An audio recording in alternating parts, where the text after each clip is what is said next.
Labdien, dārgie kolēģi, draugi, studenti! Labdien, brangus kolēgos, draugai, studentai!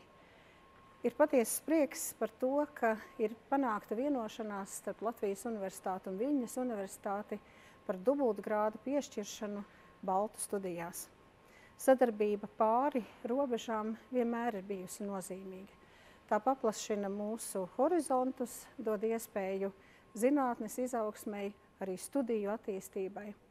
Taču īpaši šajos ģeopolitiskajos apstākļos, kuros mēs dzīvojam, īpaši nozīmīga ir šī sadarbība, turēšanās kopā, mēs varētu teikt. Tā veido mūsu nāciju pastāvēšanas garantu. Tā ļauj mums attīstīties, tā ļauj mums augt visiem kopā. Labadiena, labdien! Sveikinuosi su visais lietuvių, latvių ir pasaulio esamais ir būsimais baltistais. Lietuviai ir latviai turi unikalų turtą – savo kalbą. Todėl labai džiaugiamės šiuo dvigubu diplomu, kuris yra gera naujiena pasaulio lingvistams, siekiantiems priartėti prie indoeuropiečių prokalbės ištakų.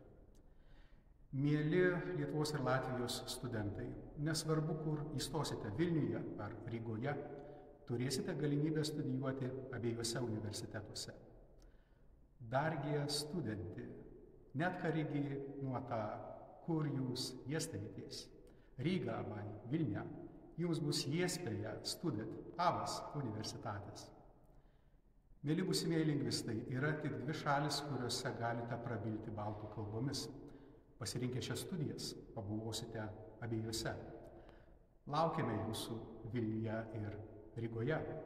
Gaidām jūs Vilnią un Rygą.